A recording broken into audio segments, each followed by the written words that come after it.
Martha was a girl, but unfortunately, Martha was not a pretty girl. She was born with a big nose and huge ears. Her nose was as long as a carrot, with two elongated holes at the bottom. Her ears were as big as saucers. She had inherited her nose from her mother, who also had a terribly long nose. She had her father's ears. He also was born with very big ears.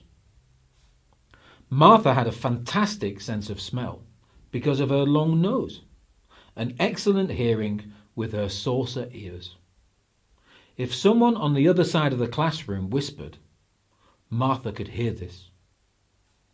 As she returned home from school, walking past houses, she could smell what people were cooking that day. Right from the very beginning, Martha had been teased about her appearance at school. Children can invent nicknames in no time, and they soon found one for Martha.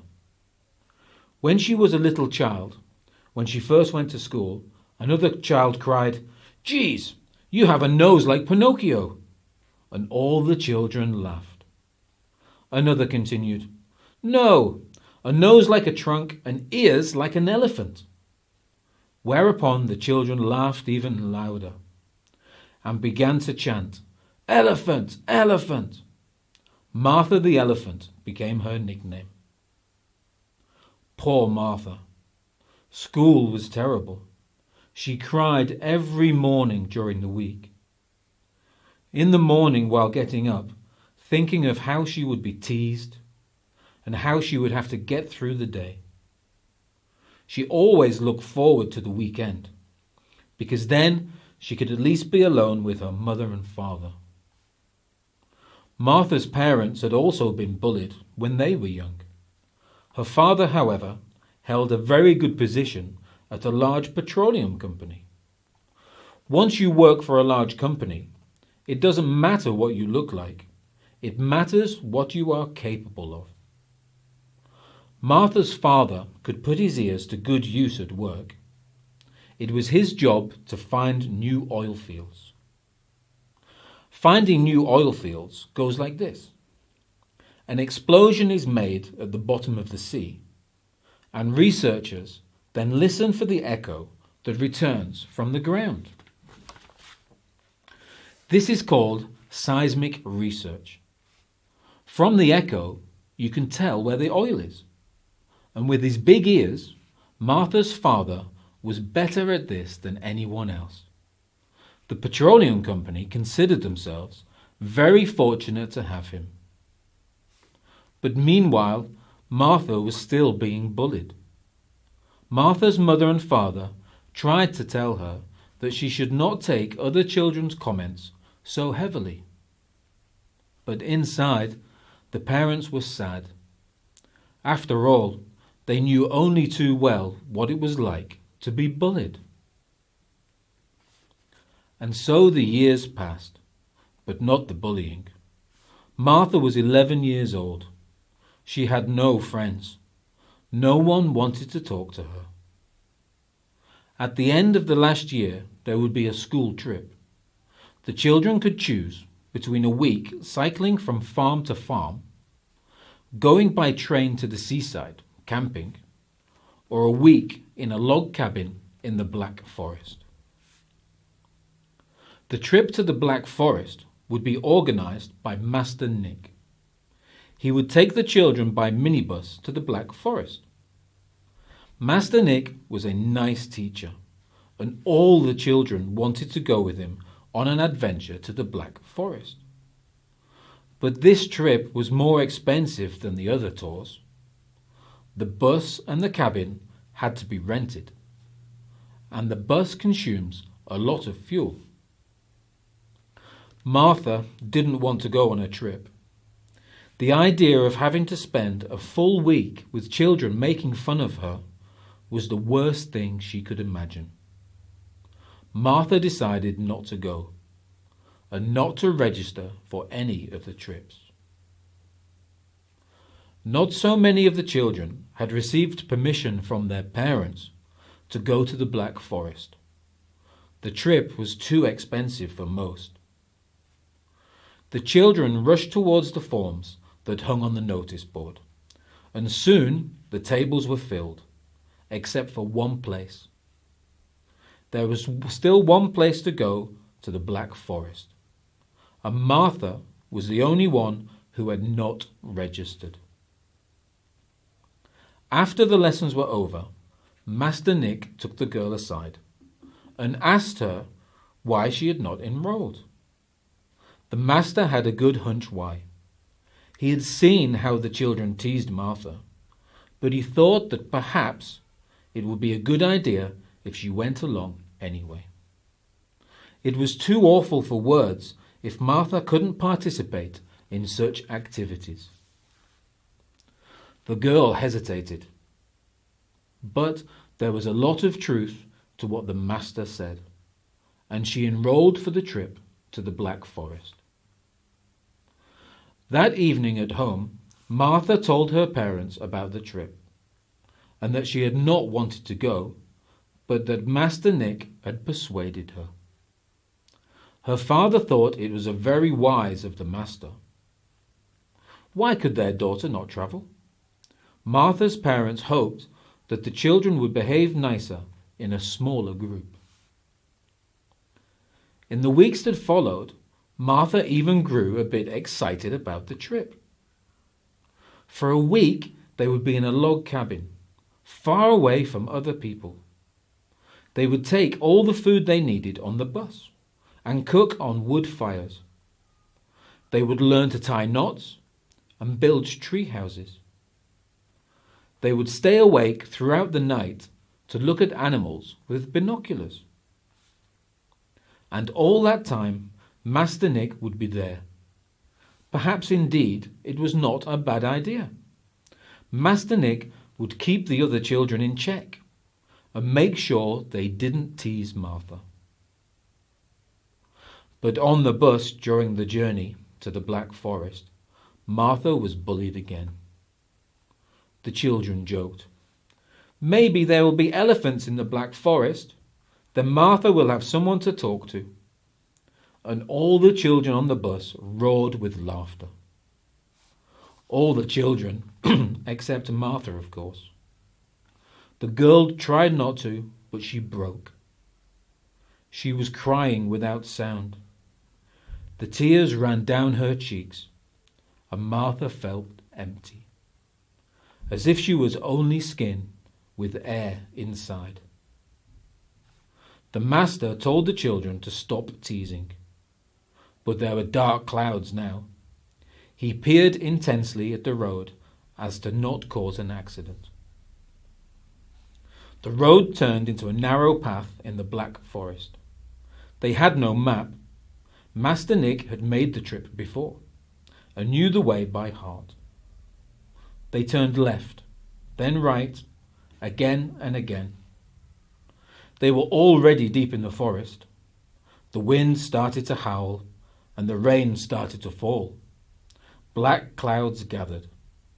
It was pitch black, and the path on which they drove was slippery from the rain and mud. Master Nick now needed all his attention to keep the bus on the narrow path. The wind turned into a storm, and the rain became a downpour. The children were silent now, fearing the natural violence. Suddenly, there was a huge bang. Thousands of pieces of glass flew around, and branches stuck through the hole where the windscreen had been. Everyone screamed, except Master Nick.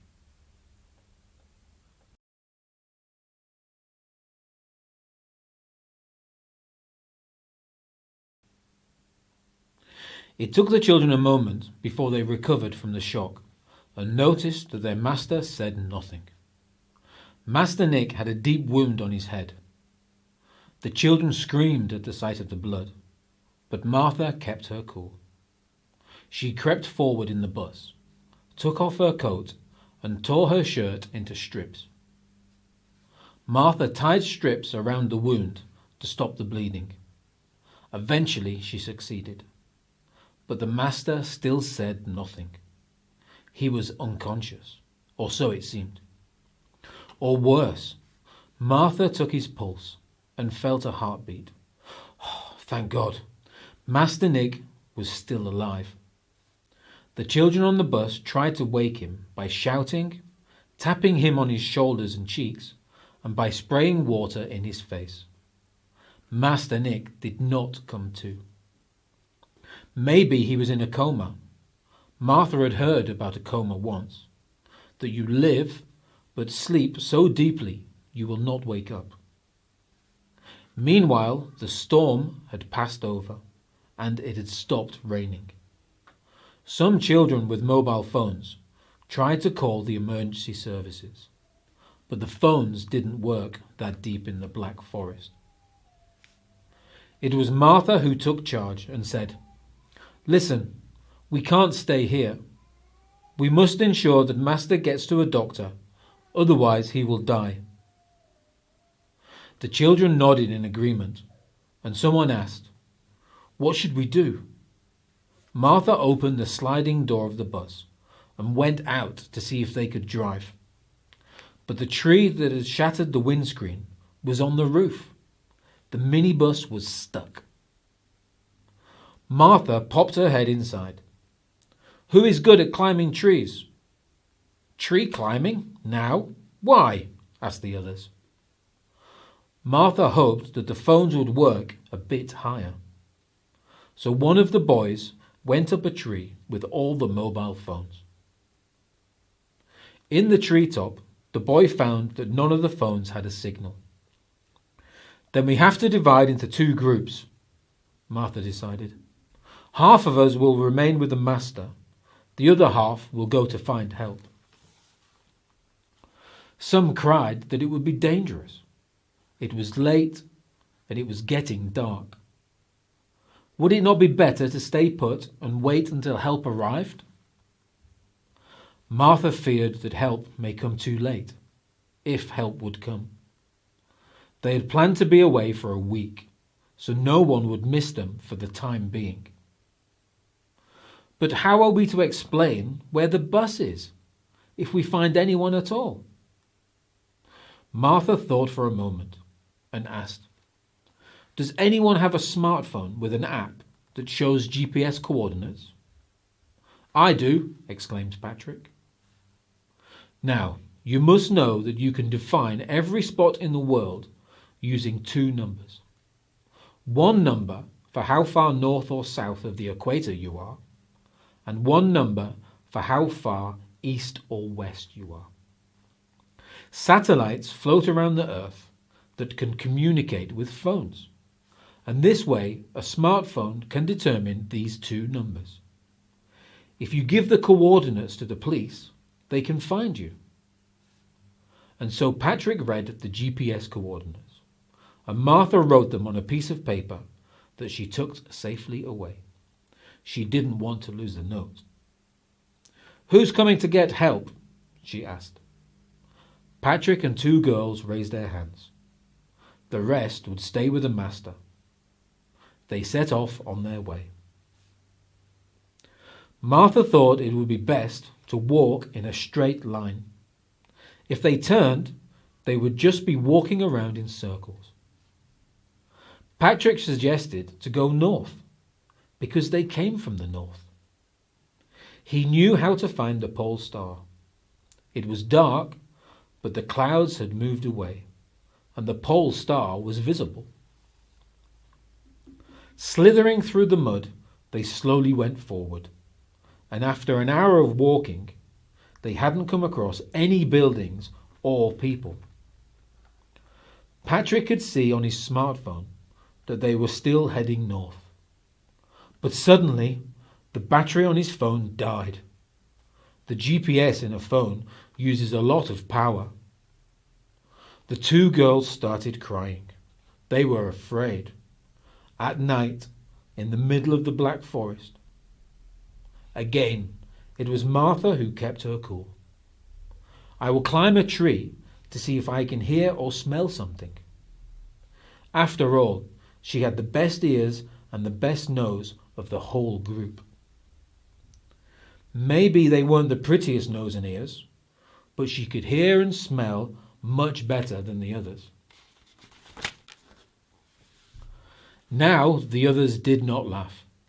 They were happy that someone had an idea. Martha climbed a tree, listened intently. Yes, she heard something. There was someone chopping wood. The noise only lasted a moment. Probably someone was chopping a few logs for the fire, but she had heard where the sound had come from. She looked at the pole star, climbed down, and explained what she had heard and where the sound had come from. And they walked, or rather plodded, through the mud. They were lucky that there were no clouds. There was light from the moon and the stars, and they could see where they were walking. After again walking for an hour, Martha climbed a tree to see if she could smell or hear anything. And yes, she smelt a hint of smoke. Martha felt where the wind was coming from and ascertained in which direction they had to walk.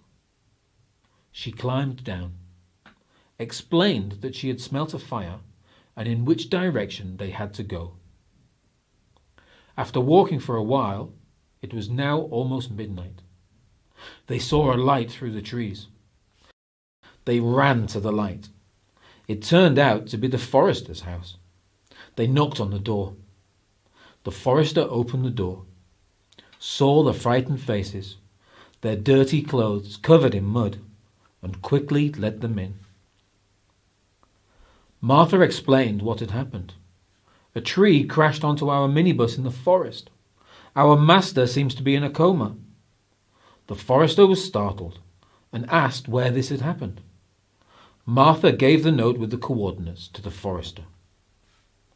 Without delay, the man sat at an impressive machine with many knobs and dials. He spoke to the police through this apparatus, briefly explained what had happened. He also gave them the GPS coordinates. He let the children take off their coats and sat them in front of the fireplace. He said that the police would soon be at the site of the accident. The forester made hot chocolate for the exhausted children, and some fell asleep in the warmth of the crackling fire. Then it all went very fast. Master Nick was transported by helicopter to hospital, the children to a hotel.